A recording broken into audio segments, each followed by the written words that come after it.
নিরামিষ তো আমরা সবসময়ই খাই কাঁকরোল দিয়ে, কিন্তু এইভাবে একবার খেয়ে দেখুন, দারুণ লাগবে খেতে। Welcome to রিতাস blog. আজকে আমি বানাবো আলু কাঁকরোলের একটা এত অসাধারণ পদ, যেটা খেয়ে আবারও খেতে চাইবেন। এখানে আমি একটা আলু আর 3টে কাঁকরোল এইভাবে কেটে ধুয়ে নিয়েছি। কাঁকরোলের উপর থেকে একটু একটু ছিলকে ফেলে দিয়েছি। ধুয়ে তারপরে এগুলো ডুমো ডুমো করে কেটে নেব।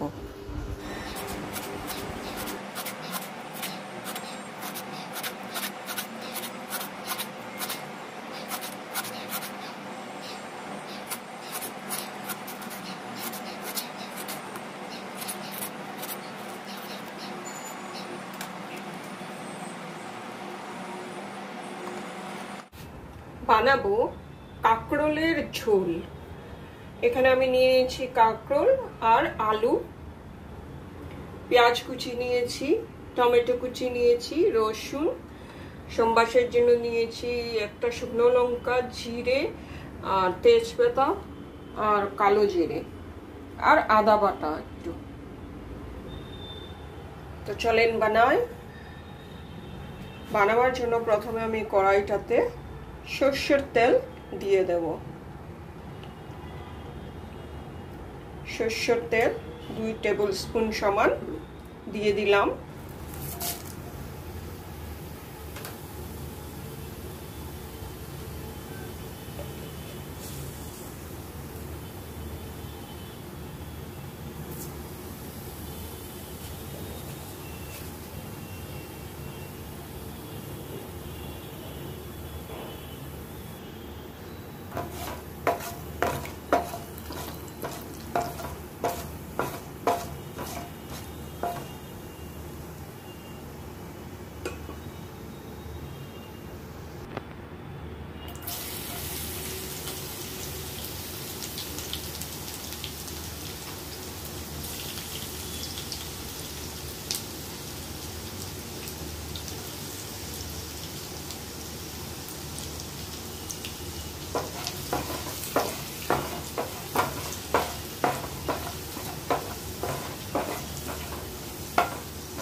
পেঁয়াজটা গলে যাওয়ার জন্য একটু দিয়ে দিলাম নুন,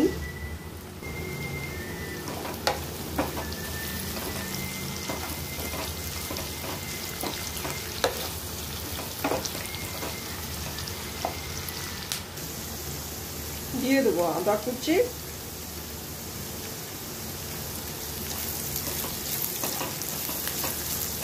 আদাগুলিকে আমি একটু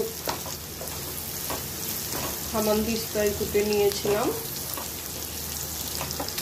এই যে আমি জিরা দিয়েছি আর কালো জিরা দুটোই যে দিয়েছি, একটা অদ্ভুত স্বাদ হয়, সেই জন্যই আমি দিয়েছি। কিন্তু এটা সচরাচর কেউ দেন না এইভাবে, আপনারা দিয়ে দেখবেন, খুব সুন্দর একটা যেমন ফ্লেভার আসছে আর খেতেও দুর্দান্ত হয়। পেঁয়াজটা আমার ভাজা হয়ে গেছে, এবার আমি দিয়ে দেব টমেটো।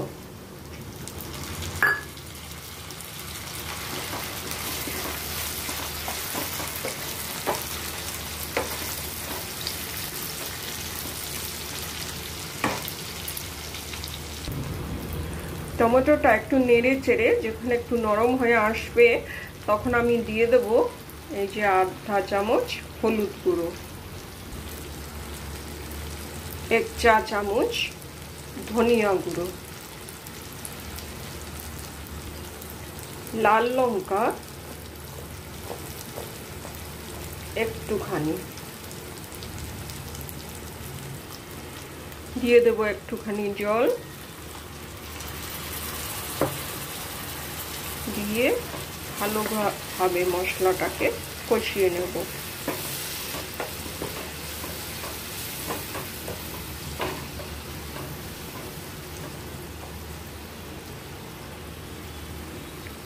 ঢাকা দিয়ে দেব।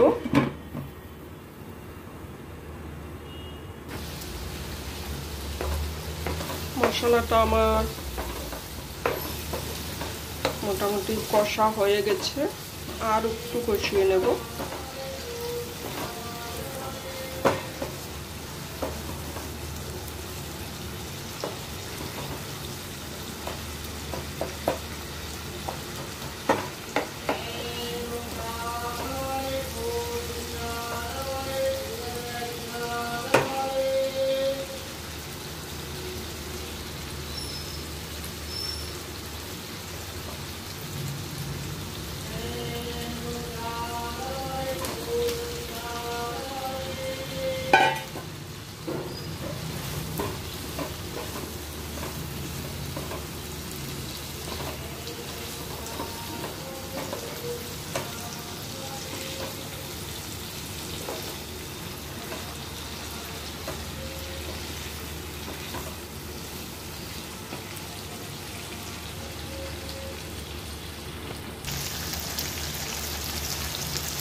তরকারিটা আমার কষানো হয়ে গেছে, আর দেখুন কি সুন্দর তেলটাও উপরে ভেসে উঠেছে।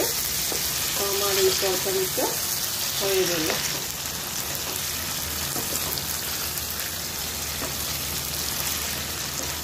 নিরামিষ তো আমরা সবসময়ই খাই কাঁকরোল দিয়ে, কিন্তু এইভাবে একবার খেয়ে দেখুন, দারুণ লাগবে খেতে। এরপর থেকে আমি দুটো কাঁচা লঙ্কাও দিয়ে দেবো, যাতে করে একটু কাঁচা লঙ্কার স্বাদটাও পাওয়া যায়, কিন্তু সেটা আমি লাস্টে দেব।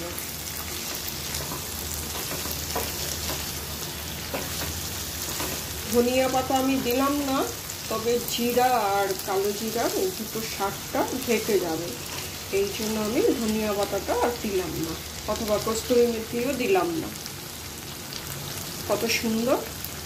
আসুন প্লেটিং করে দেখাই। একটা সার্ভিং বাউল নিয়ে নিলাম, এখানের মধ্যে আমি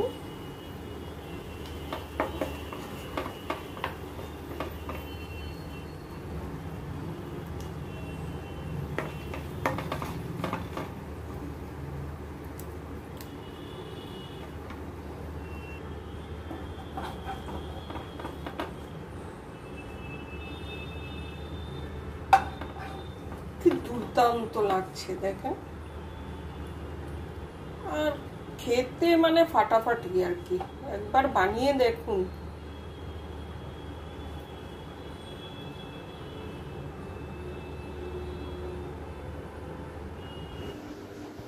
থ্যাঙ্কস ফর ওয়াচিং। ভিডিওটি ভালো লাগলে লাইক আর সাবস্ক্রাইব করবেন, কমেন্ট করতে ভুলবেন না। বাই।